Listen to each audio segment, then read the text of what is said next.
Puis les explosions, c'était des choses qui arrivaient souvent à la butte de Vauquois, du côté français et du côté allemand.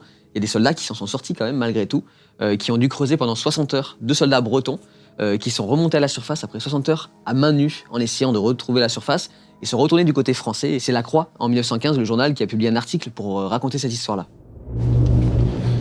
Putain, les bouteilles. Qu'est-ce qu'il y a là-dedans? Ah, il y a un os là. Ouais, bah on arrive dans le coin des cuisines. Ça, c'est quel type d'os? C'est un fémur. C'est un gigot, ça, je crois. Ouais, cuisiné. Il devait pas cuisiner souvent de la viande, en plus, j'imagine. Ouais, il me paraît quand même gros l'os là. Oh, une petite vache. Ah, t'as vu une assiette? Putain, c'est fou quand même de voir ça. Hein. Ouais, on dirait juste du verre cassé, mais en fait, c'est... Oh là, ça s'est effondré, t'as vu ça? Ouais. Oh là là, t'as vu, on voit la cloche. Non mais attends, c'est exceptionnel. Ça c'est pour dire à table, je pense, non? Oh là là, regarde ça. Oh là là. Attends, c'est exceptionnel ça. Ah oui, en bois. Ouais, fort. Ah, ils avaient l'eau chaude. Ouais, mais c'est réservé à la cuisine.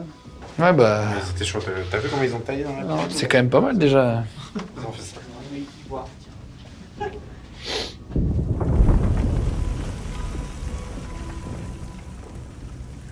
C'est une boîte de je sais pas quoi là. Berlin. Manoli Berlin. Ici.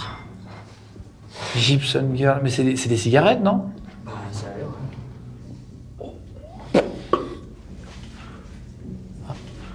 Putain, c'est fou. Et t'as donc les derniers os. Et t'as une gamelle, t'as la dernière gamelle. Bon, ça, à mon avis, c'est les mecs qui vont partir. Je vais même pas y toucher, ça fait 100 ans que c'est là, ce serait dommage quand même. Alors c'est l'emplacement du mortier allemand. En fait, le mortier allemand, donc, qui fait ce qu'on appelle des tirs courbes, c'est-à-dire son projectile va monter haut pour retomber relativement près. Et ça convient très bien ici parce qu'on est à 80 mètres, 50 mètres l'un de l'autre. Elle était fixée là. C'est-à-dire qu'il y avait une ficelle qui partait on va dire de la détente du mortier, qui passait là, et les mecs allaient se planquer au fond d'une salle pour faire le tir. Alors on vient de voir les parties cuisine du côté allemand, ça s'organise en fait comme un village, mais en souterrain. Et là on est parti dans la partie infirmerie allemande qui avait jamais été visitée. On est tombé d'ailleurs sur du stock de matériel, sur des grenades qui étaient encore présentes, qui étaient d'ailleurs très dangereuses.